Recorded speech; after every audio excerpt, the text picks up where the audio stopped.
ये नैस्डैक इसीलिए एप्पल घूमा क्या या कुछ और हो रहा है? नहीं, टेस्ला। अरे क्या हो गया तो उसको? कुछ चला ही नहीं कल।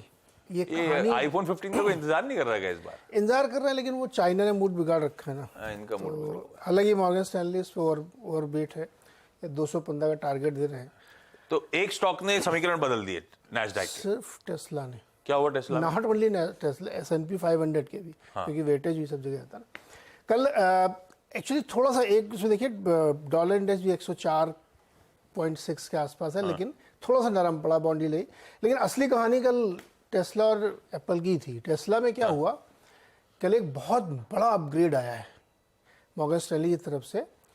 अब 60% का अपग्रेड आया है, तो कल 10% 60% उछाल होगा टेस्ला के स्टॉक में यहाँ से। $500 का प्राइस आया। इंडिया आना चाहते हैं इसीलिए क्या?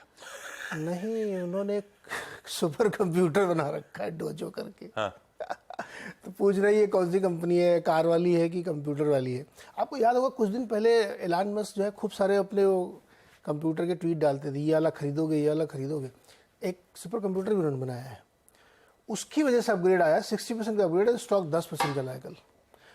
उसी ने सारा खींच दिया। आप नैस्डैक देखिए और डाउ देखिए। हाँ। डाउ कुछ नहीं है, डाउ तो कुछ भी फ्लैट्स नहीं, है। इन दोनों में चूंकि वेटेज है, एप्पल का भी है और इसका भी है, तो इसकी वजह से वहां पे एक बॉयंसी बनी है। तो एक बड़ा कारण ही था कल मार्केट ड्राइव करने का। दूसरा, एप्पल में भी थोड़ी सी 1-1.5% की आप कह सकते हो तेजी आफ्टर आवर्स अब तेजी बनेगी। और दूसरा एप्पल जब लॉन्च हो जाएगा उसके बाद शायद बने, क्योंकि वहां पे भी अपग्रेड दे रहे हैं मॉर्गन स्टैनली वाले।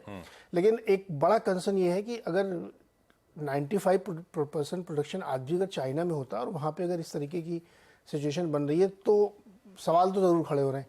इसलिए एप्पल कल नहीं चला। आज हो सकता है वो चले, तो एक और ड्राइव वहाँ से मार्केट का होगा। तो ये दो चीज़ें आप समझ लो थी यूएस में, इसके अलावा कुछ नहीं था वहाँ पे। कॉपर थोड़ा सा बाउंस हुआ, वो इसलिए आप कह सकते हो कि बहुत गिरा था, तो टेक्निकल बाउंस था। इसके अलावा नथिंग हेल्थ। तो मुझे लगता है कि आज नज़र आपको एप्पल पे रखनी पड़ेगी। लॉन्च के बाद कैसा रिस्पांस मिलता, अगर ये चल गया तो फिर चलेगा नैस्डैक और S&P, तो आप उसी हिसाब देखिए। तो न्यूट्रल टू पॉजिटिव संकेत आप लेके चलिए यूएस के। तो मतलब ऐसा कुछ हुआ नहीं, इंडिविजुअल स्टॉक्स की खबरें, उनके अपग्रेड, उन्होंने पूरा मूड बदला। अब तो लोगों को इंतजार है इन्फ्लेशन नंबर परसों उनका नहीं, कल उनका, आज हमारा। हाँ, और फिर फेड की बैठक, इन्हीं सब के इंतजार में मार्केट है। लेकिन इस बीच में ये दोनों घटनाओं की वजह से थोड़ा सा इंडेक्स ऊपर। तो सेंटिमेंट मतलब